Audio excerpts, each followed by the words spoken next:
My name is Gwen the flower. Thank you for letting me interview for this job. I am really excited. So, I am a lily, which is a type of flower, and I have attached a photo of myself in the PowerPoint that I have sent to you. This is what I look like.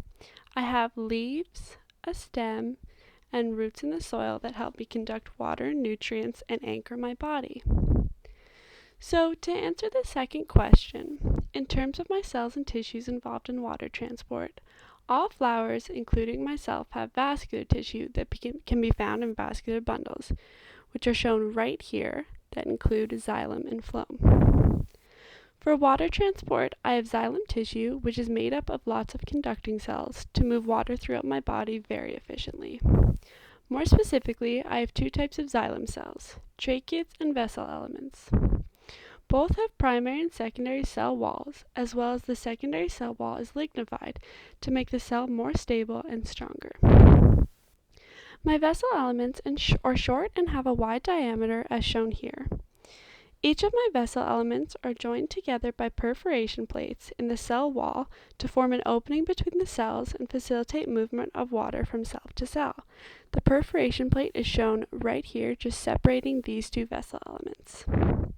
My vessel elements can also have different types of secondary cell walls to facilitate their needs too. They can be annular, spiral, scalariform, reticulate, or pitted, which all provide different benefits, such as support or stretch as the cell grows. And then I also have tracheids, which are longer and skinnier in diameter, as shown here. Unlike vessel elements, tracheids do not have perforation plates, but have pitted walls for water movement between the tracheid cells. The pitted walls are found just in here, which separate these two tracheid elements. Because of the pitted cell walls, they are less efficient in moving water, as water can't diffuse as quickly across as they can in a plate. Furthermore, for water transport, in my leaves I have a cuticle with stomata and guard cells, which is on top of my epidermal cells, the outermost layer of cells I have. My cuticle is a waxen covering over my epidermis that is made of hydrocarbons and is therefore hydrophobic. It acts as a barrier to the environment by repelling water and allowing me to maintain my water content as is. Under that, I have my upper epidermis that also helps prevent water loss from inside my body because the cells are packed so tightly together. So here's my cuticle, the waxy covering, over my epidermal cells, which are packed super tight together. On my cuticle, I have stomata surrounded by guard cells. My stomata are pores that allow intake of CO2 and release of O2 by diffusion from interaction with the environment. Water also diffuses out of my stomata pores into the environment. Because of this, it creates a transpirational pull from my leaves and drives upward intake of water in my roots. Two guard cells are located on either side of each stoma and function to open and close the stoma, which regulates water movement by osmosis and ion flow. The guard cells are regulated by a proton ATPase pump in the plasma membrane.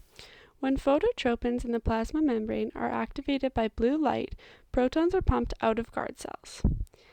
Activation of the proton ATPase pumps creates an electrochemical gradient that then pumps potassium and chloride ions into the cell by sodium channels and by proton chloride cotransporters.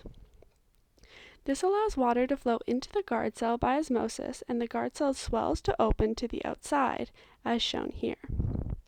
Similarly, when phytohormone abscisic acid, also known as ABA, binds to receptors on the plasma membrane of the guard cells, it activates potassium and chloride ions to leave the cell due to change in membrane potential, and water will follow the ions out of the cell by osmosis, therefore closing the stomata as shown here.